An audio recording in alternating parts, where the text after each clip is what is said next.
friends, we are back with another video topic of very commonly or I may say frequently asked questions about braces। बहुत कुछ common से सवाल आज हम लेकर आए हैं जो बहुत सारे व्यूअर्स हमसे पूछते हैं।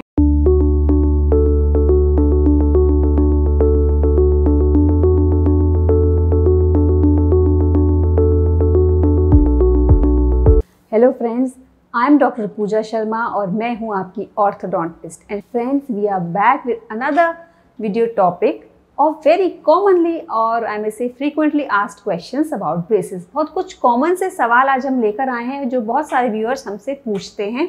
आइए चलिए एक एक करके उन सवालों को लेते हैं और उनका जवाब जानते हैं। तो बने रहिए हमारे साथ हमारे वीडियो के एंड तक।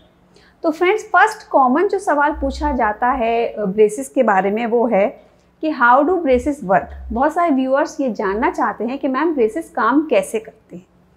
तो फ्रेंड्स, इसके बारे में मैं आपको बताना चाहूँगी कि ब्रेसेस काम करते हैं mechanism of bone resorption and bone deposition, यानी हमारे दांत को एक जगह से दूसरी जगह शिफ्ट करने के लिए, मूव करने के लिए बोन का रिजॉर्व होना ज़रूरी है और नई जगह पर आकर बोन का वापस बनना ज़रूरी है।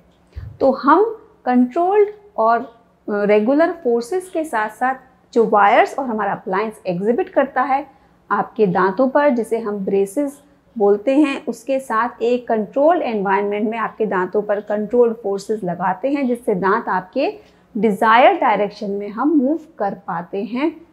वहाँ से बोन रिजॉर्व होती है, दांत आगे आता है और दूसरी जगह पे बोन बन जाती है, यानी कि बोन डिपॉजिट होती है।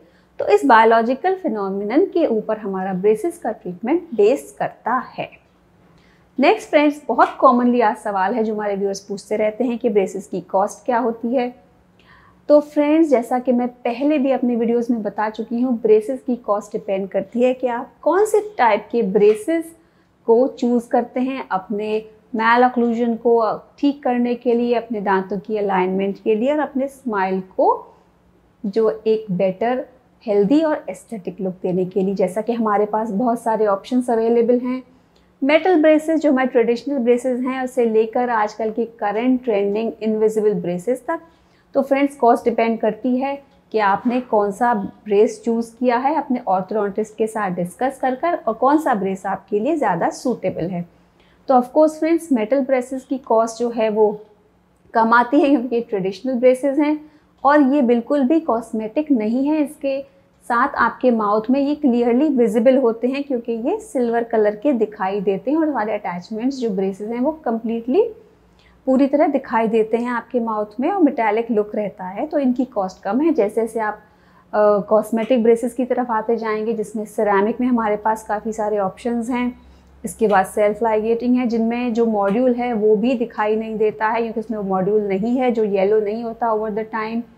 उसके बाद लिंगुअल फॉलोड बाय अलाइनर्स। तो जैसे जैसे कॉस्मेटिक रेंज में आप जाते हैं हमारी कॉस्ट जो है वो ग्रेजुअली बढ़ती जाती है। तो अगर मैं आपको अंदाज़ा दूं कि अगर मेटल ब्रेसेस जो हैं 30,000 से ऊपर की स्टार्टिंग में आते हैं तो हमारी कॉस्ट अलाइनर्स की 2 से 2.5 लाख से 3 लाख तक भी जा सकती है। डिपेंड्स कम्प्लीटली आपकी प्रॉब्लम क्या है, उसकी कॉम्प्लेक्सिटी क्या है और आप किस तरह का ट्रीटमेंट ले रहे हैं। इसलिए फ्रेंड्स, मैं अपने व्यूअर से हमेशा कहती हूँ कि आप अपने ऑर्थोडोंटिस्ट से मिलकर अपने लिए सबसे सूटेबल बेस्ट ब्रेसेस को चूज़ कर सकते हैं। And the cost will definitely depend on the complexity and the amount of treatment required to treat your malocclusion. इसलिए हम इसके बारे में कुछ भी आपको एक कंफर्म प्राइस नहीं कोट कर सकते हैं जब तक हम आपको कम्प्लीटली एग्जामिन ना कर दें और आपके रिपोर्ट्स ना देख लें। नेक्स्ट फ्रेंड्स, हम आते हैं अपने अगले सवाल पर जो कि बहुत फ्रीक्वेंटली पूछा जाता है कि इज़ इनविजिलाइन और अलाइनर अ बेटर ऑल्टरनेटिव। तो फ्रेंड्स, मैं यही कहना चाहूँगी, no doubt aligners are very much suitable for the patients who don't want anyone to know that they are taking some type of treatment या उनके braces लगे हैं, क्योंकि ये बहुत ही कॉस्मेटिक है और इनविजिबल है। पर फ्रेंड्स, मैं आपको बताना चाहूँगी कि हमें ये देखना पड़ता है हर पेशेंट के लिए इनविजिलाइन सूटेबल है या नहीं है, उससे आपके ट्रीटमेंट के रिज़ल्ट कैसे होंगे, कितना टाइम लगेगा और कितना सक्सेसफुल रहेगा। तो ये डिपेंड करता है पेशेंट टू पेशेंट आपके लिए इनविजिलाइन जो है बेटर ऑप्शन है या नहीं। इसके लिए आपको अपने ऑर्थोडोंटिस्ट से मिलकर अपनी प्रॉब्लम को डिस्कस कर उनका जो एडवाइस है वो लेना चाहिए, और उसके बाद ही आप डिसाइड करें कि क्या आपके लिए इन्विजिलाइन बेटर ऑल्टरनेटिव है ब्रेसेस से, या ब्रेसेस से ही आपका ट्रीटमेंट और बेटर हो सकता है और ज़्यादा सक्सेसफुल हो सकता है। तो it completely depends on the problem, the type of malocclusion you are having and the amount of treatment required.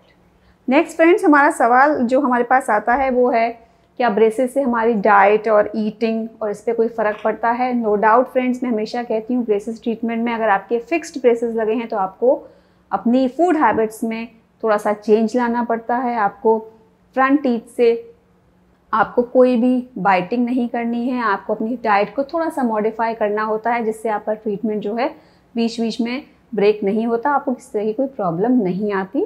तो कुछ फूड ऐसे हैं जो हार्ड हैं, उस तरह के फूड को आपको बाइट नहीं करना है जो आपके दांतों से आपके अटैचमेंट्स को लूज़ कर सकते हैं। तो ट्रीटमेंट के दौरान आपको बस ये थोड़े से इंस्ट्रक्शंस को फॉलो करना होता है, उसके बाद आप जैसा चाहें वैसे आप कुछ भी खा सकते हैं। पर हाँ, अगर आप इन्विजिलाइन का ट्रीटमेंट लेते हैं या आप अलाइनर्स लेते हैं तो अलाइनर्स को रिमूव करके आप कोई भी डाइट ले सकते हैं। ये अलाइनर्स का एक एडिशनल एडवांटेज मैं आपको बताना चाहूँगी। एंड इन द लास्ट, बहुत से पेशेंट्स पूछते हैं क्या हम म्यूज़िकल इंस्ट्रूमेंट्स प्ले कर सकते हैं या हम स्पोर्ट्स में जा सकते हैं? तो फ्रेंड्स, स्पोर्ट्स के लिए आपको मैंने बताया हुआ है कि आपको अपने ऑर्थोडोंटिस्ट से कोई भी स्पोर्ट खेलते टाइम माउथ गार्ड के बारे में पूछना चाहिए और माउथ गार्ड आपको लेना चाहिए ताकि आपके ब्रेसेस को और आपके माउथ को स्पोर्ट्स के दौरान किसी प्रकार की कोई इंजरी या डैमेज ना हो और आपके अप्लायंस को कोई डैमेज ना हो। इसके अलावा अगर आप म्यूज़िकल इंस्ट्रूमेंट प्ले करते हैं अपने माउथ से तो हो सकता है ब्रेसेस लगने के बाद आपको कुछ टाइम पीरियड तक आपको ब्रेसेस के साथ अपने इंस्ट्रूमेंट को प्ले करने में थोड़ी बहुत दिक्कत आए या फिर आपको थोड़ा बहुत एडजस्टमेंट करना पड़ सकता है, आप कुछ टाइम लग सकता है। उसके बाद आप नॉर्मली अपने इंस्ट्रूमेंट को प्ले कर सकते हैं। अगर आपको ज़्यादा कुछ दिक्कत होती है तो आप अपने ऑर्थोडोंटिस्ट से मिलकर उस प्रॉब्लम को सॉल्व कर सकते हैं। तो फ्रेंड्स, ये आज हमने कुछ फ्रीक्वेंटली आस्क्ड क्वेश्चंस को डिस्कस किया है। आई होप आपको इससे अपने डाउट्स को क्लियर करने में हेल्प मिलेगी। And please be with us for upcoming videos. Please like and subscribe to our channel. Thank you for watching the video.